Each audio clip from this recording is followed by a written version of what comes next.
Good to see you, SMS Nick. Thank you, That's thank you. great. Uh, Appointments are available. Really? Astounding. Cool. You're in a therapist group? Yeah? Okay. Is you laughing? Is that serious? Yes, A joke or what? Okay. Sweet. it's Let me have a look serious. at your verified. Great. Verified VR therapy. Are you the therapist in your friends group? Like helping others? Rep this group to let others know. The Gothic could do that. Join the therapist, verified VR therapist. It's not actual professionals, but if someone does come up to you, don't judge, just listen. Everyone needs someone to listen. Sweet. Cool. Well, welcome back, and thanks for bringing your friend. Ooh, I just ran into the camera Thank there. you. Ooh.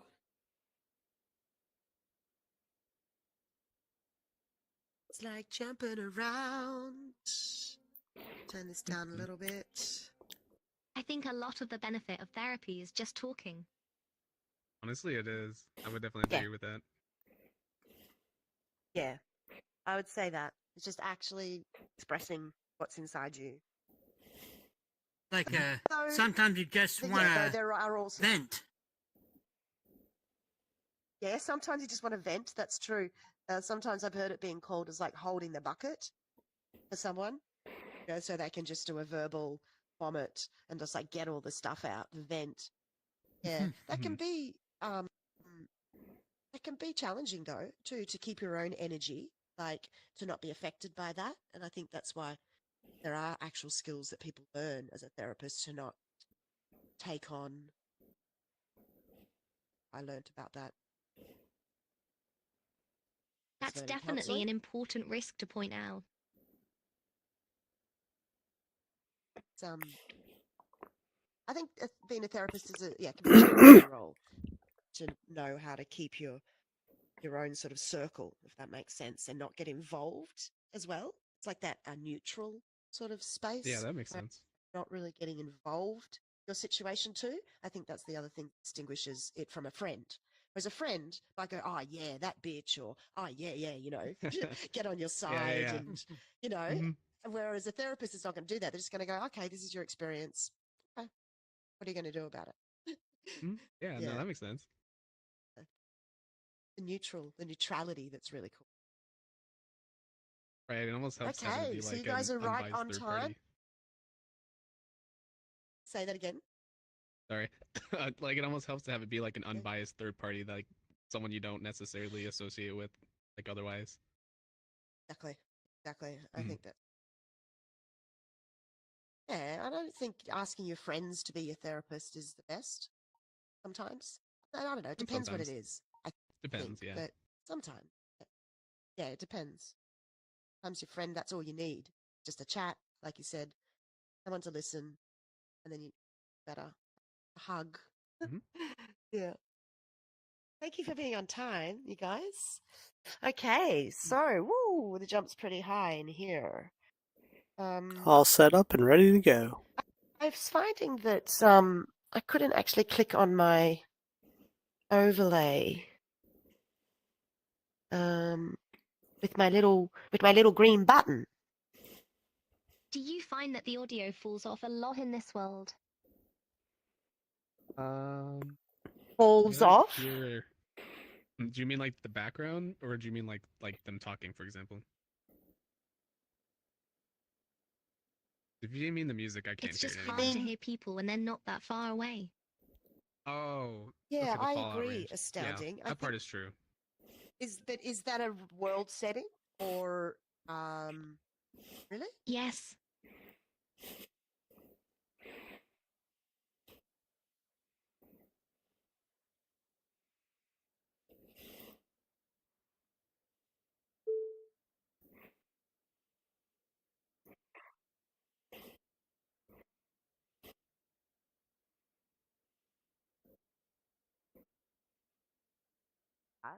I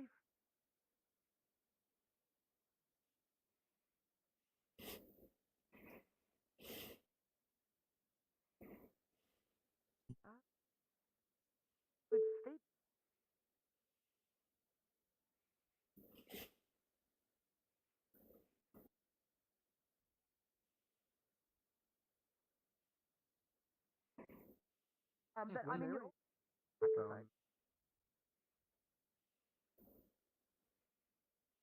The microphone which works. happened. I invented that, but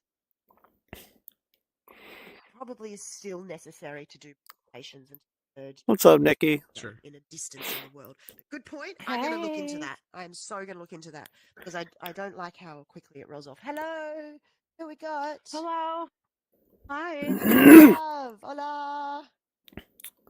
Hi, Welcome. hello. You're a verified good girl. Cool. Yeah.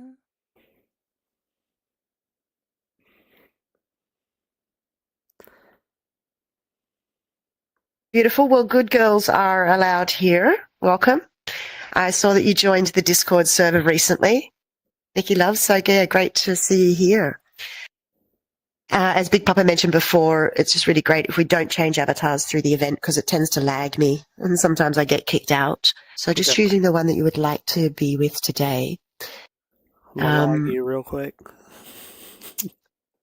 As Papa changes. Oh, you're going to lag me? avatars. Ha ha ha ha Good timing. ha.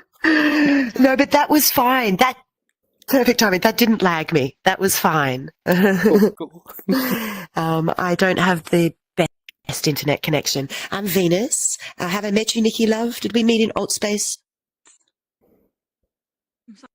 Sorry, say that again? Did we meet in Alt Space VR, or you've just met you here in VR chat?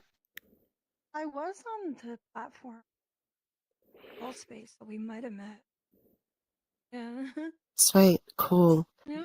Well, I'm PlayRoomSX, and this is a series, 4-part series that I decided to run in VR chat. It went very well in Alt Space VR in the previous platform. Elysium was really built for this. You know, this is the only VR tantric meditation space that I've seen. And, you know, Elysium as a world was designed to, you know, make us feel relaxed. If you absorb the colors and the textures, if you look all the way around 360 degrees, you see that we're actually, you know, on a lake, the center of a lake.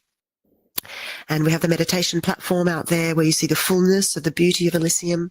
And on the skybox here, the sacred tantric union of Buddha and his girl, who is turning into a lotus. There's a lot of symbology here. If you want to dive into it, I'll mention a few things through this event. And my new title, I've found a new title. I'm going to be presenting at Immersive X, which is actually a 2-day conference very soon, coming up this week on Wednesday and Thursday, based on Central European time. And so I'm presenting Tantric Whispers, an erotic, you know, decompression meditation at the end of the conference. And I have found that virtual sensory designer is what I'm stepping into now. So welcome to my virtual sensory experience of Tantric Whispers. My mission is that we can unlock more of our potential, you know, and be more natural in our self-expression. Just by having simple conversations and, you know, coming to events and hanging out in a community that stimulates us and like invigorates us, you know, so that we can be more aware of what pleasures us and connects us. So that's my mission. And I really like doing these more immersive, interactive experiences so that you can learn perhaps a key or 2 keys that you can take home to integrate into your everyday life. And I also like to really take this opportunity of standing on a stage to reframe sex. That's sort of one of my passions, is to talk about sex in a different way. Yeah, we, you know, have our awareness of what it is like for us. And I've learned this approach to sexuality that comes more from a shamanic view that has taught me so much. That has taught me that actually sex and our sexuality is for our health. And we haven't been taught that, right? We weren't taught that at school. Yeah, what did they teach you at school? Not a hell of a lot to start with. Mm-hmm. There's a tiny bit of sex ed at some point, but overall, they pretty much taught us to just, you know, follow the rules and follow what your parents and teachers and your government is telling you. And so I'm here to reframe sex as a healing act, a nurturing act for ourselves. Like self-pleasure can be nurturing for us, as well as how we interact and, make love, inverted commas, with the whole world, with the universe, with nature. So just sort of opening up the concept of sensuality and sexuality into much of a broader place. And so Tantric Whispers sort of comes out of that. What we're going to do today is have a look at a few slides. Now, can you see the screen up there with the woman and her lips? Great. Cool. That's working. I don't see it. No. No. Quest. Okay. What you don't see it either? Okay. Right now, I see the I chakra see a figure in image. meditation pose with chakras visible. Yeah. That's what I see too. Oh. The Okay. outline with the So chakras. let me try. Okay, I'm going to just try inputting it again because you're seeing a different spot to me.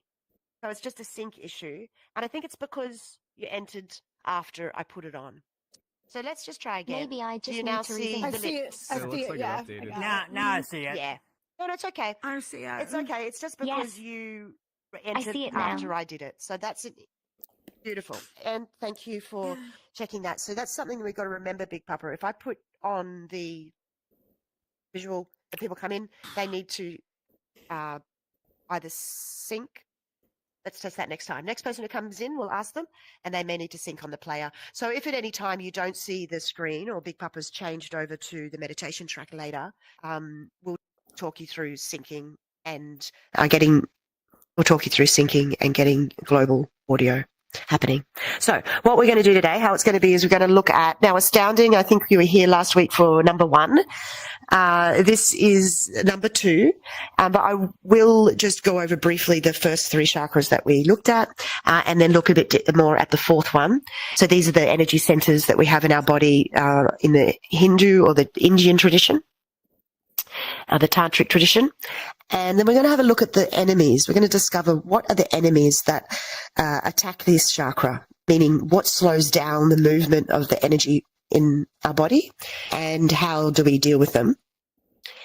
And then we're going to move out to the meditation platform after we set up our music track for ourselves and find yourself your own little cozy capsule.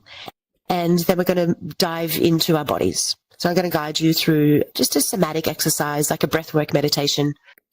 And I'll encourage you to, get really comfortable in your space, maybe even semi-recline so that you can, not have to support yourself and be in a relaxed space. So you could close your eyes, you could keep them open, and you could also touch your own body. And I'll talk you through that when we get there. So it's just a solo experience. You're not asked to interact with anyone. And it gives you this opportunity to maybe just decompress after your day or to have greater awareness of what you're feeling and also just to activate your imagination.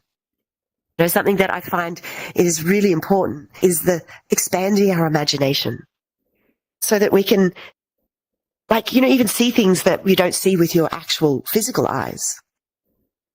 Because we have 10 eyes, right? Did you know that? You know that we have 10 eyes? We have 2 physical ones that you know about. You've probably heard of the third eye. Yeah, I'm sure. So that's the third eye, which sits in the front of the forehead, one of the chakras. And then we have eyes on our hands. These are our energy eyes. You don't see them, but I'm sure there's been times when you've been able to see with your hands. If you've ever touched somebody and you've sort of felt something or you've seen something, not seen with your physical eyes, but felt something, that's you using your eyes on your hands. And then we have eyes on our feet and the soles of our feet. And that's what's seeing, touching the earth, connecting with the earth. Have you ever noticed when it's dark at night and you can be walking outside with no shoes on and you're able to sort of feel the ground? Sort of, like dodge the holes in the rocks, hopefully. That's using the eyes on the soles of your feet. And then we have one behind, we have a heart eye. So we have an eye in our heart, and that's what allows us to see into the heart of the other person. Yeah, to see what is true in their heart. And then we have, I think it's one on the crown of our head. And, the one that matches the heart. We have an eye on the back of our neck. and it's like the flip side of the one on our heart. It's called our animal eye. And that one is active. You know, have you ever had that situation where you've been out in public and you sort of had that tingle on the back of your neck? You know, that sort of warning sign that maybe you're in maybe semi-dangerous situation, or you feel that someone is intending or looking at you, or their fibers are tickling you, and you get that tingle, like, you know, that animal ripple up, like the animal has the fur. What's that called? When the dog, you know, has that like fur response. That's your animal eye seeing something in the energy around you, and it's giving you a good warning that you may be in danger. So there's some of the eyes, and then I think we have an eye in our belly as well. Today we're going to talk about the energy body slide and what that means for us. So, you know, we have a physical body. Yeah, we have to feed that every day. We have our emotional body, which we have to care for as well. And part of caring for that is, you know, allowing our emotions to flow. So they should be like water. Yeah, so that means that when I feel an emotion, the best thing to do is to express it in the moment, if you can. So even something like anger, anger is actually more of a repression of expressing what you feel. Yeah, I'm jumping around a little bit. I've actually jumped into another chakra conversation, which will be probably next week. We'll look at that today, actually. We will look at anger as an enemy. And we have also our erotic body. Yes, so we need to feed our erotic body to keep that healthy. And today we're going to look at our energy body. So as you can see on the screen here, this is a common depiction of our energy body. Hey, Colby, welcome. And we're going to look at just the 7 primary chakras. And so chakras, they say, are like a wheel or like a vortex or a gate in our body, and they're drawn to sit on the midline of the body, starting at the base, right down at our perineum, at the genitals, and going up to the crown as the 7th. So what's the point of these gates? Like, why do we talk about chakras? So jump if you've heard about chakras before and know like a little bit about what I'm talking about. Yep. Jump. Well, you've been here before. Yeah, a little. Okay. Jump. I love it. So it's often referred to in relation to our health. And so that's also another way of looking at what we're learning today. It can be just related to being more healthy. When these wheels are spinning brightly, we would look like this if you could see it. We look like this pulsating rainbow in our aura. So each chakra has a color representation, as you can see on the screen. It goes from reds, orange, yellow, green, and up. And so there's a tantric approach to chakras and there's a shamanic approach. I've been studying in a shamanic lineage for the past 6 years. And so I'm just going to share with you today a little bit of what I understand and my understanding of how I can learn about the chakras, and then how I can combat the enemies. So, next slide. And you'll see here too, the lotus, which as you see in Elysium is a huge part of Elysium. So the lotus is a symbol of transcendence, you know, of growing out of the mud and still being clean, and every morning coming up to the sun and coming to the light, even though in the evening I go down into the mud. That's what the lotus does. Okay, so here on the screen you can see a lovely demo model there, and there's some actual Sanskrit designs for the chakras as well, or mandalas over on the right.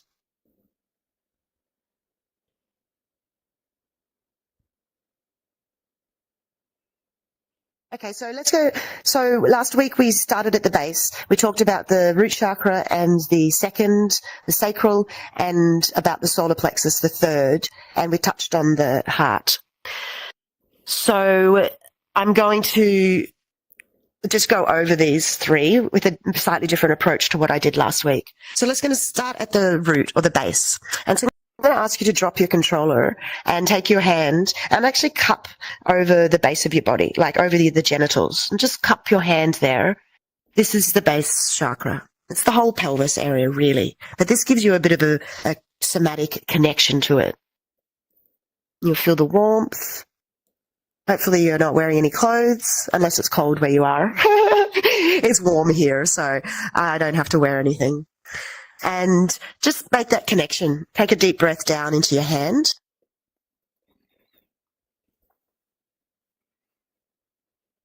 Just feel how that grounds you when you do that. You feel grounded. You might start to feel a little heavier and feeling the support of the chair or the bed on your bum, on your back. And just dropping into that heaviness of holding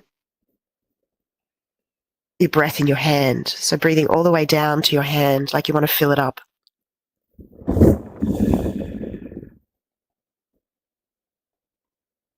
And if you like to visualize, you can use colors as we do the meditation. So you can visualize a color that is represented with the chakra if you like. You don't have to. So that would be red or watermelon or rose or whatever works for you. So, okay, the root chakra is about our groundedness, our connection to the earth, and about our belonging to ourself and our belonging to the earth. So when we're really strong in this chakra, we're manifesting. You know, we're grounded, we're in life, and we're feeling like we can manifest what we want because we have that energy of creation. So the key to the base chakra is creativity. So this is what gets us out of bed in the morning. Yeah, it gets us out of bed and makes us excited about going out there and creating some beauty in the world.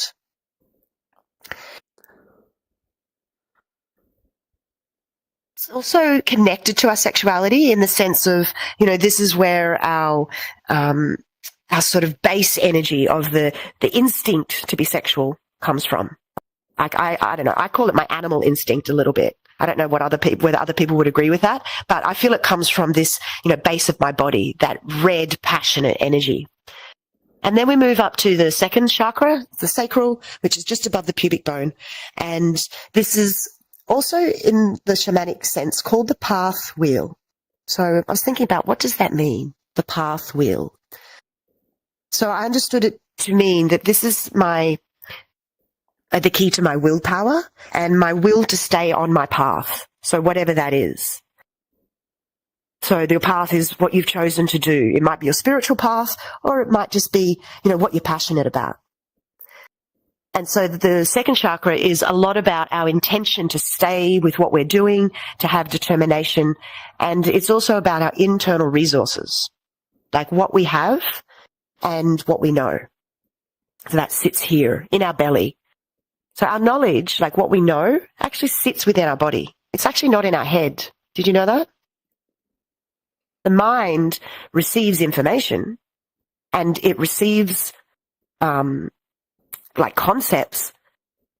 But when we actually apply those concepts and learn and actually go test out the learning, it then becomes knowledge that is then stored in our body. And you know, sometimes this knowledge can even go over our lifetimes. Have you ever, been in a situation where you've just sort of done, I had a great example of martial arts for me. I stepped into martial arts and I didn't know anything about it, but then something just switched on in my body and I felt like, oh, this is familiar. This is really familiar. I know this somewhere in my body knowing, not in my mind.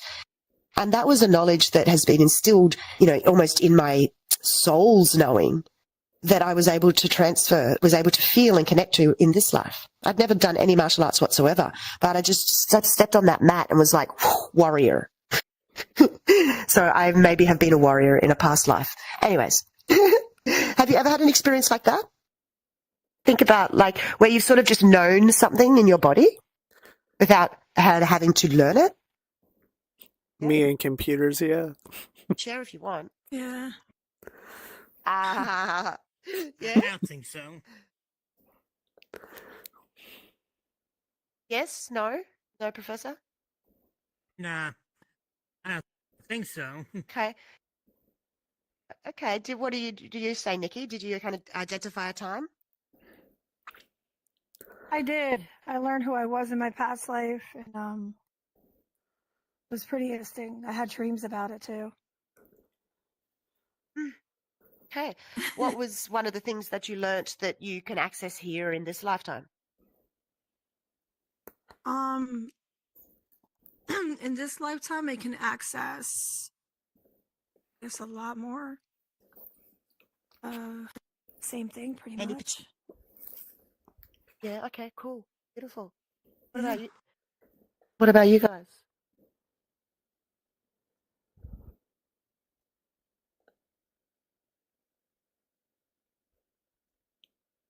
It's tough to pin down a specific example, but that feeling is familiar to me.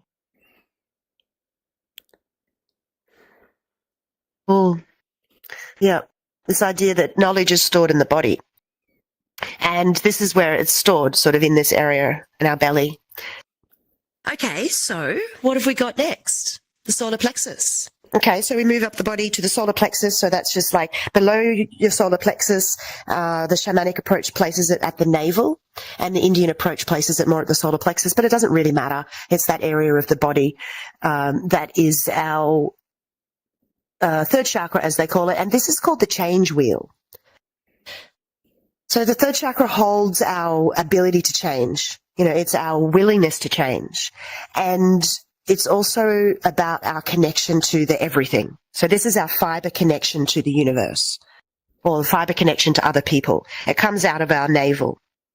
Energetic fibers are something that I've talked about in previous events. But I'm going to continue on now because I don't have the slideshow, but we're going to do a little exercise. What else is the change wheel about? Oh, it's like this is our power to make the unknown known. So meaning we don't know about something, and often we have fear about that. Often the unknown scares us. And what I'm learning is to actually be able to step up to the edge of the unknown, what I don't know, and be brave enough to actually just jump in anyway and trust and learn that when I make the unknown known, then I've just forged a whole new path in myself.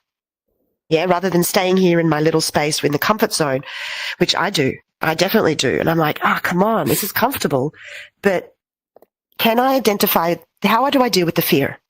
So we're going to look at that because that is the enemy of this chakra. Okay, then we'll go to the heart before we jump to the enemies. So the heart is our emotion wheel.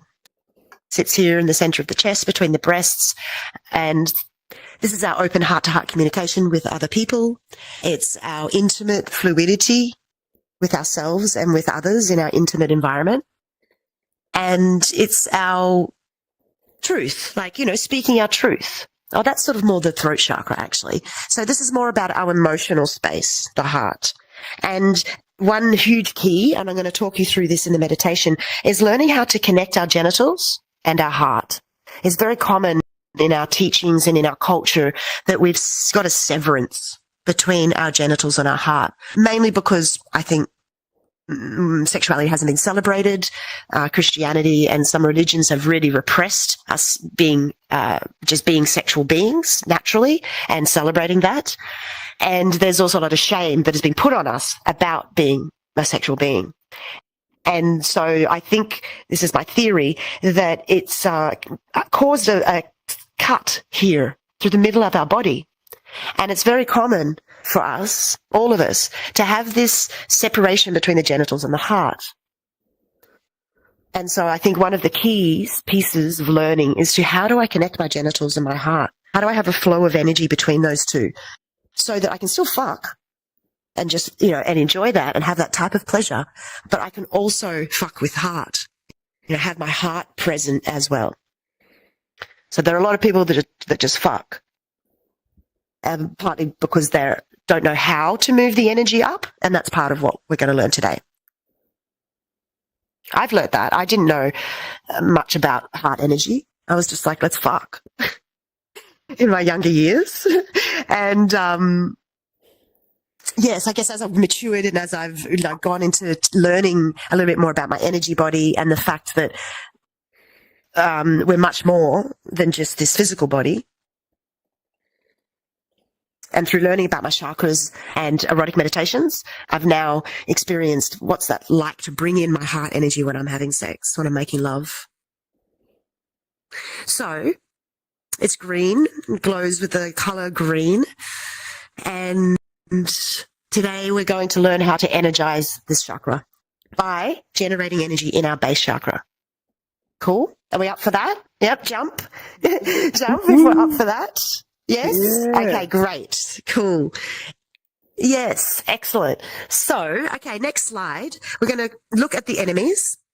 So, I want to ask the audience, what do you think of when you think of an enemy? Like, what does it mean for you? That hold you back.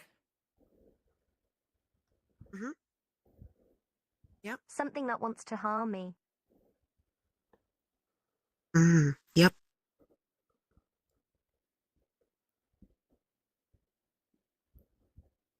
Yeah, I thought this approach of calling these. Oh, okay, so here you'll see some visual definitions of the chakras, but moving on to the next one. So on the right-hand side here of the body, you see what we're calling the enemies. You might recognize them as emotions, or you might call them emotions. I'm sure you've probably met all of these enemies at some time in your life. I don't call them emotions. It's just like a bit of a different approach because, I mean, emotion is not a bad thing. Emotions are things that move through our body. We need to express them, get them out, and then that's fine. They're gone in a way. Do you know what I mean? Emotions are actually not really meant to stay with us for longer than 3 minutes. We emote, we have the experience, and then they're flowing on. Whereas calling these enemies gives us a bit more of an idea of what we're dealing with. Yes, as it's sounding said, this is something that wants to harm me. It wants to rob me of my energy. And these enemies, if you look at them, think about how when you're feeling these things, how you lose energy. Yeah, you feel like shit. You can't communicate with your partner or your friends, and you're down on yourself, or you're in full depression, or I'm jealous about the other person having such a great life and mine's shit. It's generally an energy loss, yes? Like you don't gain energy from that process. It's generally like, I'm feeling pretty shit now. I don't have energy to do what I want to do. Fuck it all. So what we're actually looking at here and looking at the chakras and the enemies is energy loss versus gain. So we want to have an energy gain. So the enemy has to be killed if we are losing our energy to it. So we'll start with the heavy one, guilt at the base chakra. So the enemy means that it's going to, if we imagine it like a wheel spinning, it's going to slow down the spin, might even stop it altogether if it's super strong. It would stop the movement of the energy of the keys that we have in that chakra. So, for example, guilt will shut down our creativity. It can shut down our creativity. I find that guilt is something. So guilt is usually like I've done a bad thing. Yes, that's when we feel guilt. It's not always that we've done a bad thing, though. Sometimes it's that we think we've done a bad thing because of our conditioning, because of what society told me, or my parents told me, or what my teacher told me. But it's actually bullshit, what they said. And I need to deal with feeling guilt that is not mine then.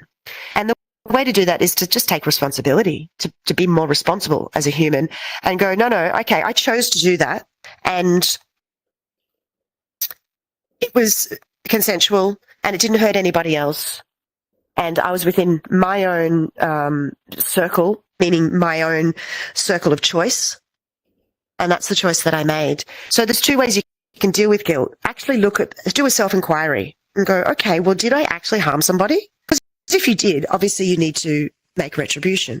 If you actually cross someone's boundaries, then it's good to approach them and be honest and take responsibility and say, hey, I'm sorry about that. I apologize. And have a chat and hopefully resolve it. If you don't resolve it, that's fine. At least you've expressed and, you can release the guilt. Often, though, we have guilt when actually we did nothing wrong. And that's the piece that we need to really combat, because that will actually stop us feeling grounded. It'll stop us creating, and it could even stop you from really interacting with life. because you just even feel guilty to be here.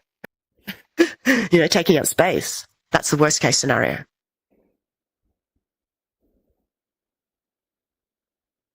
And then we're going to move to shame and blame, two really huge things. So let's try and separate them. It's almost like shame is sort of entrenched in our culture. Yeah. I think I could probably safe to say largely you grew up in a country that had a culture that was based on a Christian sort of approach. And the church didn't really help us at all in this area. There's a lot of shame put on us for just being natural through that whole paradigm. And so we're all dealing with it. There's a lot of shame around my shadow side, like that's the side of me that I hide away and I don't want to look at. But is that still a part of me? And it's sort of a mental concept. It's in our minds, shame. It's when I believe that I'm a bad person. It's a deep core belief that we sometimes have. So that's one way to switch it around. Is to change that core belief and say, I'm essentially a good person, because we are. We just do shitty things sometimes. Yeah. Or we've just haven't been educated in how to relate better. So that's some of the, my motivation for doing workshops is so that we learn how to communicate better and be more natural and more honest and authentic in our expression, because it only helps to have better relationships, I've noticed. But just dealing with the shame piece, we often, around sex, there's a lot of it to do with that, but even just about communicating ourselves openly about ourselves to someone can be really scary. So how do we deal with shame if we feel it? It's in the mental aspect. So we sort of think about, how can I develop accountability? Now, this is one thing I learned. This is how you can kill shame when it turns up, when you feel this, oh my God, shame about what I did or what I thought about or what I expressed to my partner. Look at accountability. You might even have to look it up in the dictionary. I had to. Accountability is when I can stand here and be accountable for my choices and my actions, right? So I can change my belief system. If someone wants to put shame on me, I know that I can stand here and say, no, I'm accountable for what I chose to do. So if that means it was consensual, you're not hurting anybody else, everyone was adults, and hey, I would say to someone, fuck off. You can't put shame on me for deciding to do what I want to do. Yeah. It's not always someone else though. Often it's internal shame, I find. Like, I've got a story for you around this. I thought, I don't have shame. I was quite active and out there when I was younger. And it was a couple of years ago that I had this really great night, with a few people and had a lot of pleasure. It was great fun. But in the morning, and it was part of a festival, in the morning, I actually couldn't get out of bed because I was feeling so much shame. And I was sort of surprised because I hadn't felt it for a while. I was like, what is this? I was like, oh my God, shame at what I did. I can't go back to the festival and see these people. People are going to know, blah, blah, blah, blah, blah. And I went into this whole mental story around it. I was like, okay, well, I want to go. I've paid my money to go to the festival. So I want to get up and how am I going to deal with this? So I went through this little process with myself. I was like, okay, could I be accountable if asked, if approached and someone said, hey, I saw you did this. Could I say, yeah? And I stand accountable. Meaning, I did that. I had a great time. What's your problem? Of course, I went through it. Okay, I didn't hurt anybody. I just had a good time. It was consensual. They were adults. And I was like, okay, well, this is just my story. And so I was able to let it go, get out of bed, get dressed, go to the festival, and it was no problem. Of course, it was all in my own head. That's just my little story of how I learned to combat shame. And in relation to the chakra, how does that relate to the chakra? The second chakra was about our interaction with others, about engagement and union. It stopped me wanting to do that. So that's how I reverse engineered. Blame. Ooh, okay, so blame is when I don't take responsibility and I pass on my ability to, make decisions to somebody else. And I say, I blame you Or we blame the government, or we blame our parents for something that they did to us, or this person that assaulted us. You know, blame doesn't help us out. It's usually, you know, giving away our energy to the external factors. Yeah? Usually. So, how does it relate to the chakra? Blame. Well, it sort of stops me having the willpower to do what I want, I find. If I'm blaming something else external, then I'm not taking responsibility for it myself.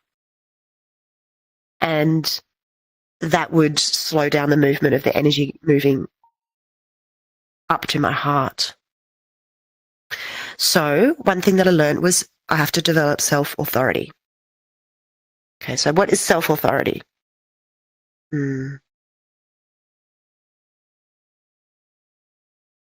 Anyone want to give me their definition? I always like hearing from you. What does self-authority mean to you, or what do you think about when you hear it?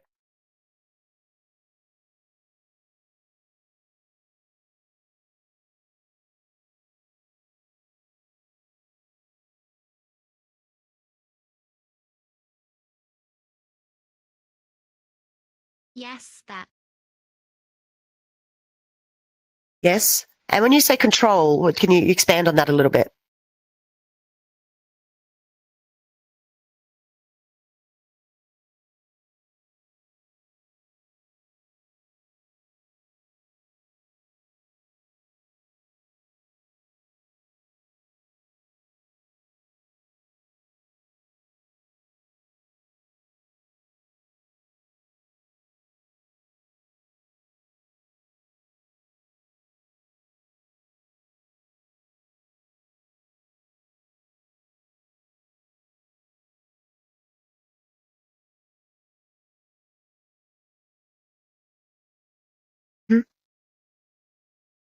Thank you. Yep, cool. Self-authority. Did you want to say anything astounding?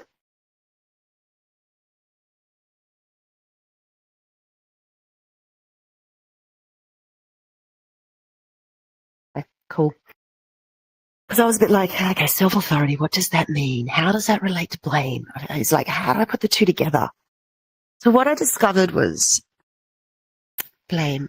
So I can kill blame when I have self-authority. Like as Big Papa said, when I'm able to say, these are my choices in this moment, and I have self-authority and I take that authority. Some of what I heard in what Big Papa was talking about was touched on boundaries as well, which I thought was interesting. Like, you know, do we know our boundaries? And self-authority is a part of that. Do we know when we need to speak up? Do we know when we need to say, you know, you're crossing my boundary? I think that's a part of self-authority as well. And it's the way to get rid of blame. And that makes sense to me. If I'm actually have self-authority and I say, I make this choice for myself and I'm also able to say no, then I can't blame anybody else for what happens. Yeah, it's my circle. It's within my circle. So that's one way you could approach blame. And you discover for yourself, what does that mean? Again, look it up in the dictionary, you know, have a bit of an inquiry. What does self-authority mean for me? And I would welcome you to just, I don't know, ponder over it the week. And if you come next week, give me some feedback on how you thought that could link to blame. I'm really curious to hear from other people because this is only my experience of working with these enemies. How do you think self-authority would help you to not blame other people or not blame the external factors? And then finally for today, we're going to look at fear, which is the enemy to the heart chakra. So this is what stops our change wheel from spinning. So fear, change, that makes sense directly. So if this is the place where I have my connection to everything and the fiber connection to the universe, and this is also my sexual connection to the everything, fear will stop me connecting with the everything, is the way I see it. And it will also stop us changing. So I know that when I think about changing something in my life, maybe a habit or a pattern that I've got, often a fear comes up. And that's why it's the enemy of this chakra. Because this is where we have our willpower to make changes in our world, to do things, to develop ourselves, to grow. So it's actually a good teacher, though. I do want to say fear is also a teacher. It's not an enemy. It's also, in a different teaching, we talk about fear as being a teacher. And that's because it teaches us about the unknown, as I already mentioned. Yeah? It's like it shows us what is unknown. So when we walk up to the edge and we go, oh, I feel fear, you feel it here in your solar plexus, yeah? Generally, when you feel fear, you feel this fluttering sensation or a tightness or something. If you're aware of what you're feeling in your body, fear will generally be here. And that's because I see it links to that solar plexus chakra. That's exactly where we feel it in the physical body. It teaches us that, okay, that's just the edge of the unknown. I don't know what's over there, but fuck it. I'm going to jump anyway and just take that leap. And then we get to see what's happening here. Oh, okay. And we get to know this unknown territory. And the fear is gone. So it's actually good to recognize it as a teacher and thank it for that. This is one exercise I'm going to give you now to actually go below fear. So we're going to leave the last 3 chakras for next week. I'm going to just talk you through how to tie our fibers. And so this is a way that you can go below fear when you feel it. So this is one way to combat fear as well. So Professor, you know about this one, so you're an expert in this. I'm going to ask you to use your imagination now and just believe what I say. Just for now, and have your own experience. So we have our energetic fibers. They say that there's 24 of them, and they're coming out of our navel. And these are the fibers that were connected to our mother in the womb and how we, were sustained energetically and physically. And then we're born, and the physical tie to our mother gets cut, but these energetic fibers are still here, basically just hanging out in our navel. And they're the fibers that tell us information about what's happening. My fibers right now are connecting with you, each of you in the room, and just like feeling you. And the same is happening with your fibers and me. They can go across the seas. It's not physical. It's global. It's an energetic experience. And it's also what connects us to nature, to other people, and gives us the data, in a way. I would say the data of what's happening in the energy around me. And so a key piece in learning about this is how to tie them off. And why do we do that? So that we can stand in our own circle, we say, in our own circle of resources, be grounded in that, and know that this is almost like this is my limit of me and my space, physically and energetically. Not saying to block you out, but to just know that I've wrapped all of what I know, all of the resources that I have and the knowledge that I have is wrapped around my belly. So there's 2 reasons why I do this. To wrap what I know around me, to keep it close, and also to have a clean boundary between myself and other people. And I'll explain why we want to do that after we do this. So, use your imagination. You can close your eyes, which might help. We have these fibers coming out. They might look like light. You could make them colored light. They could be like vine or like a little tendril or ropes or cords. So you can grab with your left hand the bunch on the left, and then you can grab with your right hand the bunch on the right. So you've got 2 bunches. And imagining that they're shooting out from your navel about 1 meter out in front of you. And then draw them around the side. The left goes around the left, the right goes around the right, around the side of your body, and shoot them back in through your sacrum bone, the back of the body, through the middle and out the navel again. So if you can see visually what you've done, you've wrapped around. And now grab the 2 bunches again at the front and do a reef knot or a square knot. So left over right, pull it through, right over left, pull it through, tie a knot. Drop the air bundles. I'm going to get you to do that one more time in your own time without me talking. Go.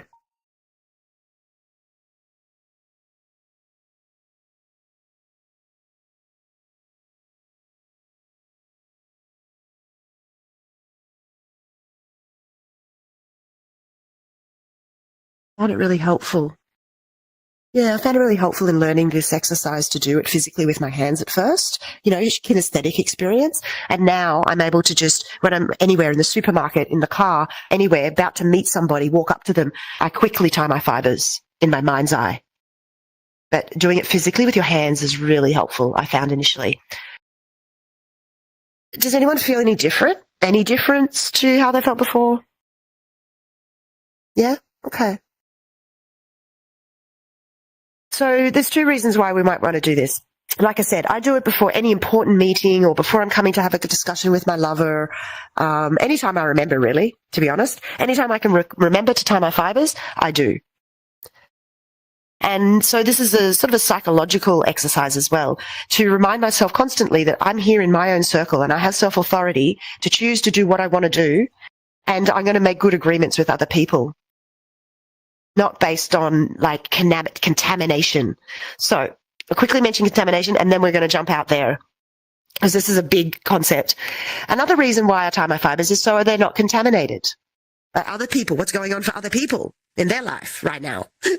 We don't always need that, right? That's happening for them. It's in their circle.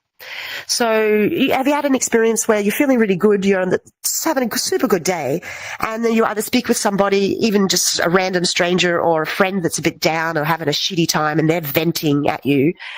Have you noticed that sometimes you go away from that meeting feeling like you've taken on some of the energy, or you just feel a little bit less positive? Yeah? That's a moment where I feel we've allowed our fibers to be contaminated by the other person's energy. And so tying your fibers will help you, will support you to be able to be a therapist, as we were talking about. That's funny. To be a therapist or to be in a space of listening, but not taking on what's going on for the person. You can be present. You can still be caring and empathic, but it's not actually impacting you. So that's one reason. And then I do it before I have a conversation, especially if it's a serious conversation with my lover. And make sure that I tie my fibers so that I'm coming into that space going, okay, I want to have a co-empowered space with you, not a codependent one. Often when our fibers are all entwined with each other too much, in my opinion, I think there can be too much entwining, then sometimes codependence starts. So we start playing the victim role, or we start persecuting our partner, or we start just, what's the other one? You've got the victim, the persecutor, the rescuer. Or you start trying to rescue them when they didn't ask you to rescue them. That's the codependent paradigm. I want to actually be co-empowered with my partners. So tying my fibers is one way to start doing that. Cool? I know that's a lot of information all at once. And if it's new information, it's all a bit like, what the fuck's she talking about? So like I said, don't actually believe what I say. I asked you to just now. But now don't believe what I say. Try it out for yourself. Like, does it grow corn? Try out what I say. If it grows corn, great. If it doesn't grow corn for you, you can throw it out. So 2 bits of feedback that I would love to hear next week is how you made a link between self-authority and blame, and whether you tried tying your fibers and did you feel anything, or did anything? No. What happened for you, or what was your experience? Cool? That's your home play. Okay, let's go. Let's do it. Enough talking about this stuff, cerebral action, and let's drop our mind into our body where you actually don't have to think and just feel and feel pleasure. Big Papa is going to walk you through setting up the music once you've entered the URL.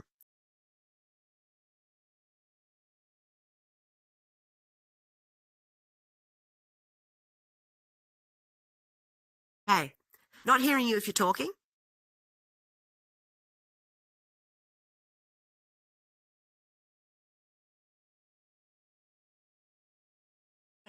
Wonderful. Great. What a good speech that was.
Thank you, Big Papa.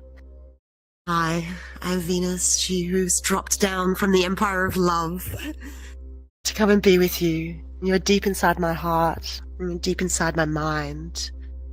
And I welcome you to Elysium, the Tantric meditation space. As you look around 360, you can now see the Kundalini, the snake energy, very present in the space. And a quick note on the skybox image. Here, as you can see, Samatabhadra and his consort, Samatabhadri, are sitting together in Yabyam. What they call is the sacred union, and it's a position where the masculine energy is seated, cross-legged, strong as the god, and then we have the feminine energy sitting on his lap, and she's actually morphing into a lotus.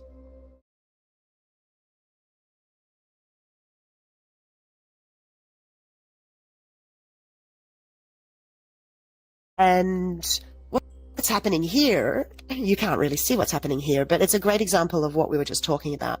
So these two are sitting together. There could be penetration or not. So in this case, just for the fun of the story, he's anally penetrating her. And they're sitting together in this position where all their chakras are aligned. Yeah. And now with no movement and no friction, they're breathing, and with their intention to move their energy up, with their breath and squeezing their pelvic floor muscles, they have a full body orgasm together.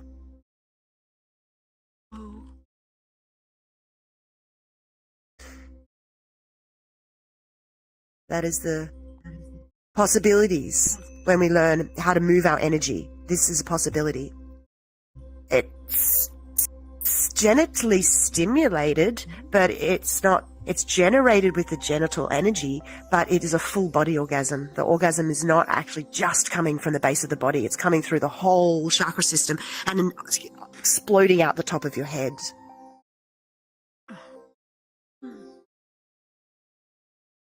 So now I'll ask you to adjust your world volume for the music and my voice so that that's comfortable for you. Being in a comfortable space where you can recline, sit back.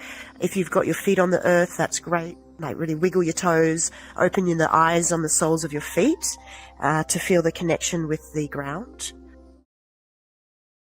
Feeling the connection of your bum on the seat or the bed, and just how supportive and how you're being supported by the earth through the furniture. And now just drop your mind into your body. This is a somatic experience.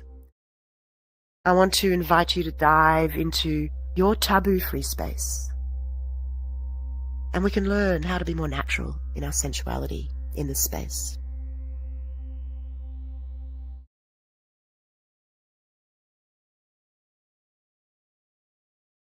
We're now ending the live streaming, so this is just a private space. Feel free to sigh, moan, make sounds into the space with your breath as we